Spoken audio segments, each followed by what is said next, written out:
मैं हूं प्रेम कुमार। आपका स्वागत है। महाराष्ट्र में राजनीति उबाल पर है।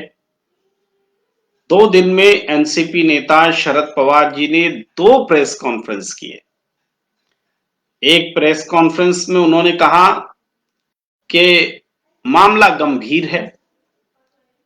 जो आरोप लगे हैं महाराष्ट्र के मुख्य गृह मंत्री अनिल देशमुख, वह गंभीर है, ऐसा उन्होंने पहले प्रेस कॉन्फ्रेंस में कहा। दूसरे ही दिन अगले प्रेस कॉन्फ्रेंस में कहा कि जो आरोप लगाए गए हैं वो गलत हैं और आरोप लगाने वाले परमवीर सिंह जी, जो कि पूर्व आयुक्त हैं, मुंबई के पुलिस आयुक्त, और वर्तमान में डीजी हैं होमगार्ड के, उनके आरोप गलत हैं। उन्होंने पहले क्यों नहीं आरोप लगाए, पहले ये बातें क्यों नहीं कही, ऐसा उन्होंने कहा। और मुंबई के पूर्व पुलिस कमिश्नर ने सुप्रीम कोर्ट का दरवाजा खटखटाया है, अपनी ट्रांसफर को चुनौती दी है और जो सीबीआई जांच की मांग की। दोनों ही बातें चौंकाने वाली हैं। एक तो शरद पवार का पॉलिटिकल स्टैंड भी कुछ सोचने समझने को विवश करता है, और दूसरा परमवीर सिंह का ने जो राह ली है वो भी सोचने समझने को विवश करता है। आज मैं अर्नब गोस्वामी जी को भी सुन रहा था। अर्नब गोस्वामी जी का नाम इसलिए कि ये वही पुलिस कमिश्नर हैं जिनके विरुद्ध उन्होंने बहुत सारी रिपोर्ट्स दिखलाई, उन्होंने ललकारा परमवीर सिंह को, बहुत तरह की बातें हुई और अर्नब गोस्वामी जी को जेल भी जाना पड़ा। और उन सब मामलों में उनका एक सीधा सा निशाना रहा। ये वो कहते आए कि जो सचिन वाजे, जो इस पूरे मामले में अब तक एनआईए की जांच में जो कबूलनामा उनका सामने आ रहा है उसके मुताबिक, और जो बातें सामने आ रही हैं, सचिन वाजे ने, जिनसे कि ये सामने आया परमवीर सिंह के कहने पर कि सचिन वाजे को 100 करोड़ का टारगेट दिया था गृह मंत्री अनिल देशमुख ने, ये वही सचिन वाजे हैं जो अर्नब गोस्वामी को गिरफ्तार करने के लिए भी गए थे। सचिन वाजे के पास और भी ऐसे मामले थे, उनकी रिपोर्टिंग सीधे परमवीर सिंह को होती थी। तो इसलिए मैं अर्नब गोस्वामी जी का जिक्र कर रहा हूं कि उनका आज का स्टैंड क्या है। वो कहते, स्क्रीन पर मैंने उनको कहते सुना कि कहीं ऐसा ना हो कि भारतीय जनता पार्टी के मन मुताबिक स्टैंड लेकर वो एक बार फिर से पतली गली से बच निकले। पहले भी उन्होंने गलत किए और आज भी वो गलत करते हुए पकड़े नहीं जाएं तो ये बहुत गलत होगा जनता के साथ, ये अर्नब गोस्वामी जी कह रहे थे। तो महाराष्ट्र की सियासत जो है अलग अलग एंगल से देखी जा रही है। भारतीय जनता पार्टी का अप्रोच देखें तो भारतीय जनता पार्टी ने एक ऐसी रणनीति अख्तियार की है जिसमें कि किसी भी तरीके से उद्धव सरकार न रहे, गिर जाए और इतनी बदनाम हो जाए ये सरकार कि गिरने की वजह भी उनमें से ही कुछ पैदा हो जाए। और जब ये एक सरकार गिर जाए एक बार, तो फिर वैकल्पिक सरकार की जो कोशिशें भारतीय जनता पार्टी की ओर से पहले विफल रही थी उसको सफल करके दिखलाया जाए। तो ऐसा कैसे संभव हो सकता है? इसको संभव करने के लिए ये अपनाया गया है तरीका कि जो भारतीय जनता पार्टी स्टैंड ले रही है वो ये कि गृह मंत्री अनिल देशमुख का इस्तीफा मांगा जाए, जोर शोर से मांगा जाए, लोकसभा से लेकर सड़क तक इस इस्तीफे पर जोर दिया जाए और बाद में और साथ साथ कई ऐसे अन्य मोर्चे पर भी इस तरह से एक्टिव रहा जाए कि उद्धव सरकार दबाव में रहे। और आज देखिए शरद पवार जी का जो स्टैंड है वो स्टैंड भारतीय जनता पार्टी के मोटिव से मिलता जुलता है, उसको सपोर्ट करता दिख रहा है। शरद पवार इस्तीफा देने में बाधक बने हुए हैं। गृह मंत्री अनिल देशमुख का इस्तीफा न हो ऐसा शरद पवार ने कहा है। वो उनकी पार्टी के हैं, लिहाजा इस्तीफा देना है कि नहीं देना है ये उनसे बगैर कंसल्ट किए संभव नहीं है। तो उन्होंने परस्पर विरोधी दो बातें आज कह दी। एक तो कहा कि इस्तीफा देने का सवाल पैदा नहीं होता और दूसरी बात कही कि मुख्यमंत्री उद्धव ठाकरे इस मामले में फैसला करें। अब जब आपने कह दिया कि इस्तीफे का सवाल पैदा नहीं होता और आपके समर्थन से सरकार चल रही है तो अब उद्धव ठाकरे क्या फैसला करेंगे? तो उन्होंने बांध दिया है, उद्धव ठाकरे को विवश कर दिया है। अब ऐसी स्थिति में एक तरफ एक्शन नहीं होगा, दूसरे तरफ एक्शन के लिए प्रेशर होगा। तो भारतीय जनता पार्टी विपक्ष के तौर पर उचित है, उनका हक है भारतीय जनता पार्टी और उनके नेताओं का कि वो उद्धव सरकार से सवाल पूछे, नैतिकता के आधार पर या कानून के आधार पर या फिर राजनीतिक आधार पर इस सरकार को मजबूर करे कि वो जवाब दे, नहीं तो गद्दी छोड़े। ये भारतीय जनता पार्टी का कर्तव्य बनता है, वो कर रही है। मगर ये कर्तव्य सीधे सीधी नहीं है, जो देख रहा है ठीक वैसा ही नहीं है। ये हमें समझना पड़ेगा कि गृह मंत्री का इस्तीफा उद्धव सरकार के स्थायित्व की गारंटी है। आज की तारीख में गृह मंत्री का इस्तीफा क्यों होना चाहिए? इसलिए होना चाहिए क्योंकि 100 करोड़ की वसूली का आरोप है, ऐसे मुंह से आरोप है जो मुंबई के कमिश्नर रख चुके हैं और आज भी होमगार्ड के डीजी हैं। निश्चित रूप से यह विश्वसनीय पद होता है, हम इस पर सवाल ऐसे ही नहीं कर सकते, हमें विश्वास करना पड़ेगा ऐसे पदों पर। और सरकार को लगता है कि इसकी जांच होनी चाहिए तो जांच हो, बिल्कुल जांच होनी चाहिए, लेकिन जांच कैसे होगी अगर जिसकी रिपोर्टिंग गृह मंत्रालय को है, गृह मंत्री पर आरोप है, तो उनके पद पर रहते हुए जांच कैसे हो सकती है? तो किसी भी तरीके से नैतिक आधार पर भी और कानूनी प्रक्रिया को पूरा होने देने के ख्याल से भी गृह मंत्री अनिल देशमुख का अपने पद पर बने रहना उचित नहीं है।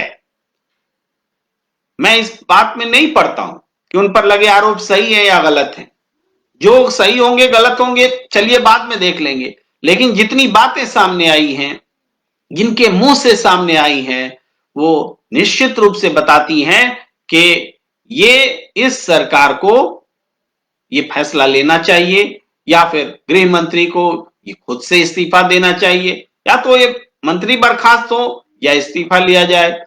और ये कैसे करे उद्धव सरकार, ये कैसे करे, ये मुश्किल बात है। ये महाअघाड़ी सरकार है, 3 दलों कांग्रेस, शिवसेना और एनसीपी की सरकार है और ये साझा रूप से फैसला होगा, लेकिन एनसीपी तैयार नहीं है।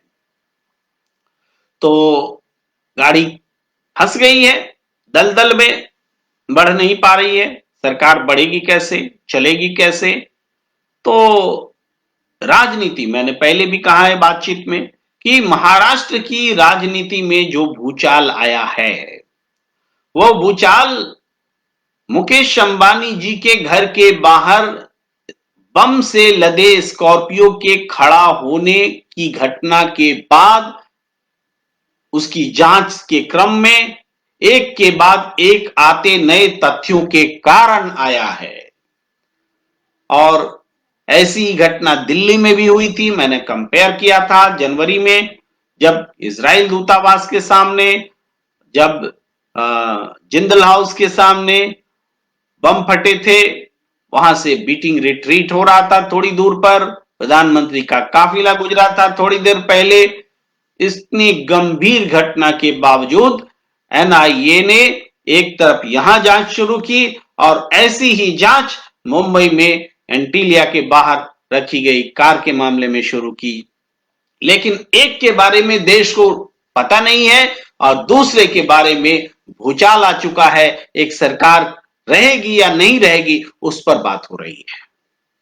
तो ये जो स्थिति बनी है, ये इसलिए बनी है क्योंकि मैंने पहले भी कहा है कि ये मुकेश अंबानी से जुड़ा हुआ मामला है।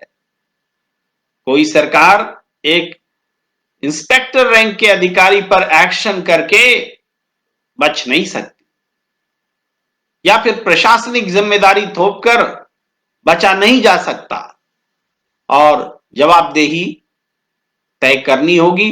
और Mukesh Ambani result oriented person रहे हैं, भारत के सबसे बड़े उद्योगपति हैं, तो ऐसे मामले में उनके लिए भी ये माने उचित नहीं है कि इसका कोई नतीजा न निकले। मुकेश अंबानी वो शख्स हैं जो कभी कहा करते थे कि देश में सरकार किसी की भी रहे, राजनीतिक दल और उनके नेता हमारे पॉकेट में रहते हैं। तो जिनके पॉकेट में पार्टियां रहती हैं, नेता रहते हैं, उनके साथ ऐसी घटना हो जाए और नतीजा कुछ ना निकले, ऐसा नहीं हो सकता। नतीजा तो निकलेगा। तो आप इस आईने से भी इस पूरे महाराष्ट्र के प्रकरण को देखने का प्रयास करें तो एनसीपी नेता शरद पवार के तमाम देश के उद्योगपतियों के साथ संबंध रहे हैं और निश्चित रूप से उनका रुख जो है बहुत कुछ बताता है कि क्या कुछ होने वाला है। एनसीपी का रुख इस्तीफा नहीं देने का है और एक राजनीतिक विश्लेषक के तौर पर मैं मानता हूं कि गृह मंत्री से इस्तीफा लेना ही उद्धव सरकार के स्थायित्व की गारंटी है। आज की तारीख में अगर कोई गृह मंत्री का इस्तीफा देने के विरोध में अपना मत रखता है और वह सरकार का हिस्सा है, तो वह सरकार का शुभचिंतक कतई नहीं है आज की तारीख में। अब इन बातों से आप मायने समझ लीजिए कि राजनीति किस तरफ करवट लेने वाली है। एक समय ऐसा हुआ था जबकि देवेंद्र फडणवीस और अजित पवार ने मिलकर शपथ ले ली थी। प्रधानमंत्री ने उन्हें आभार प्रकट कर दिया था, बधाई दे दी थी सुबह सुबह ट्वीट करके, और इसके बावजूद उनके पास बहुमत नहीं हुआ। शरद पवार अपनी पार्टी को एकजुट करने और रखने में कामयाब रहे और अजित पवार को या देवेंद्र फडणवीस की सरकार को जाना पड़ा था। तो ये जो एक संभावना का खेल पहले हुआ है, वो संभावना का खेल आगे भी दोहराया जा सकता है। मैं ये बात साफ तौर पर कह रहा हूं, ये बात सरकार में शामिल किसी भी दल के किसी भी नेता को कहने की सार्वजनिक रूप से हिम्मत नहीं होगी, क्योंकि ऐसा करने से सरकार का स्थायित्व प्रभावित होगा। मैं चूंकि नॉन पॉलिटिकल आदमी हूं, किसी राजनीतिक दल से एसोसिएट नहीं हूं, तो ये बात कह सकता हूं। लेकिन अगर मैं कांग्रेस में होता, अगर मैं शिवसेना में होता, अगर मैं एनसीपी में होता, तो मेरे मुंह से ऐसा कहने का सवाल ही पैदा नहीं होता था। तो ये पूरा मामला महाराष्ट्र की सियासत का है और इसमें जनता का जो पक्ष है, जनता के नजरिए से देखिए तो सच सामने आना चाहिए। चाहे बम रखने का सच हो, चाहे मनसुख की हत्या का मामला हो, चाहे 100 करोड़ की उगाही का मसला हो, एक के बाद एक बातें सामने आई हैं और भी बातें सामने आएंगी। परमवीर सिंह जी किन परिस्थितियों में आज बोल रहे हैं, क्यों वो चुप थे, आज डीजी के वो प्रमुख बने हैं, डीजी बने हैं होमगार्ड के, होमगार्ड के प्रमुख बने हैं, तो उनको अपना सारा कर्तव्य याद आ रहा है। जब मुंबई के पुलिस आयुक्त थे तब कहां था उनका कर्तव्य? वो तो एक्शन लेने की स्थिति में थे। उनको पता था, वो बता रहे हैं कि हमारे सचिन वाजे से 100 करोड़ की वसूली का टारगेट उनको दिया गया था। ये बात जब पता चली तो कैसे रिएक्ट किया उन्होंने, यह महत्वपूर्ण बात है। उन्होंने रिएक्ट किया कि उनके मुताबिक कि उन्होंने मुख्यमंत्री उद्धव ठाकरे को इस बारे में बता दिया, कि उन्होंने एनसीपी प्रमुख शरद पवार को उन्होंने बता दिया। उद्धव ठाकरे जी को बता दिया, यह बात तो समझ में आती है। शरद पवार को बता करके आप क्या कानूनी काम कर रहे थे? शरद पवार कौन है एक मुंबई पुलिस आयुक्त के लिए कि वो उनको बताएं? मामला समझ रहे हैं? यहां ये आपका कर्तव्य नहीं था परमवीर सिंह जी, जो आपने कहा है, लिखा है। आपको तो तुरंत एफआईआर करनी चाहिए थी, आपको तो तुरंत जांच बिठानी चाहिए थी कि जो सचिन वाजे कह रहे हैं, जो कहीं उन्होंने टारगेट पूरा करने का काम तो शुरू नहीं कर दिया। यह महत्वपूर्ण बात थी, लेकिन ऐसा आपने नहीं किया और आज आपको पीड़ा हो रही है। आपको क्यों पुलिस आयुक्त के पद पर बने रहने देना चाहिए था? आप बताएं ना। जब सचिन वाजे की रिपोर्टिंग आपको थी, सचिन वाजे 100 करोड़ की वसूली का टेंडर ले रहे थे, सचिन वाजे विस्फोटक भरी गाड़ी लगा रहे थे, जांच उन्हीं को दी गई और उसी जांच में जो सबूत था उसको नष्ट किया गया, हत्या की गई। ये सारी बातें आने के बाद भी आपको पुलिस आयुक्त बनाए रखा जाएगा? किस मुंह से आप अपने पद पर बने रहने की बात कह रहे हैं? आप सुप्रीम कोर्ट गए हैं, आपका हक है परमवीर सिंह जी, और सुप्रीम कोर्ट इन बातों को जरूर गौर करेगा कि ये तबादला जायज है कि नाजायज है। ये बातें देखी जाएंगी, लेकिन आपने जो वक्त जाया किया, समय रहते अपना कर्तव्य नहीं निभाया, ये माफी के लायक नहीं है। ये नहीं चलेगा कि तब हम पर दबाव था या हम जिस सरकार में हैं उसके खिलाफ कैसे बोल सकते हैं। ये नहीं चलेगा। कई लोग तर्क दे रहे हैं कि मुंबई का पुलिस आयुक्त अपने ही गृह मंत्री और अपने ही मुख्यमंत्री के खिलाफ कैसे बोलेंगे? तो महाराष्ट्र के होमगार्ड डीजी कैसे बोल रहे हैं? महाराष्ट्र के होमगार्ड डीजी जब बोल सकते हैं तो मुंबई का पुलिस कमिश्नर नहीं बोल सकता? यह कौन सा तर्क है? तो अब क्या आपको कोई नया पॉलिटिकल संरक्षण मिल गया? तब कोई किसी और किस्म का पॉलिटिकल संरक्षण मिला हुआ था? क्या सच माना जाए? निश्चित रूप से आज जो भाषा आपकी हो गई है, आप सीबीआई जांच की मांग कर रहे हैं। हंसी आ रही होगी ना सुनते हुए। परमवीर सिंह मुंबई पुलिस के पूर्व आयुक्त, जो कभी सीबीआई को जांच के बिल्कुल खिलाफ हुआ करते थे, अपनी पुलिस पर भरोसा रखने की बात करते थे, मुंबई पुलिस से बेहतर कोई पुलिस नहीं है ऐसा कहा करते थे, आज उनको सीबीआई जांच की मांग करनी पड़ रही है। यह मांग तो भारतीय जनता पार्टी करती रही है। जहां जहां उनकी डबल इंजन की सरकार नहीं है, वहां सबसे अच्छी मांग भारतीय जनता पार्टी के नेताओं की यही रहती है कि हर मामले को सीबीआई को दे दो, ईडी आ जाए या नारकोटिक्स आ जाए, ऐसे डिपार्टमेंट्स को दे दिया जाए। तो यही डिमांड, यही बात आज परमवीर सिंह जी कह रहे हैं। वो बातें कह रहे हैं जो बीजेपी को सुनने में अच्छी लगे। तो अर्नब गोस्वामी जी बहुत सही कह रहे हैं कि कहीं ऐसा ना हो कि यहां पर भी बीजेपी के पक्ष में बोलते हुए, उनको सुख लगने वाली बातें बोलते हुए अपने लिए बचने का रास्ता निकाल ले परमवीर सिंह। आप फंस चुके हैं, यह बात तो सही है। आपने दो तरह का आचरण दिखाया है, लेकिन मैं किसी एक पुलिस अधिकारी को टारगेट करके बोलना या बोलने के हक में नहीं हूं। मैंने पूरे हर एस्पेक्ट की समीक्षा की है। शरद पवार जी के भी खिलाफ बोला है, उद्धव ठाकरे सरकार की व्यवस्था पर भी बोला है, गृह मंत्री के ऊपर लगे आरोपों पर भी कहा है और परमवीर सिंह जी पर भी कह रहा हूं। ये तमाम पहलू है। सचिन वाजे ये सबको बोलने के लायक नहीं समझता है ना, ये तो उनको पकड़ ही चुकी है। तो महाराष्ट्र की राजनीति एक ऐसे मोड़ पर आ गई है जिसका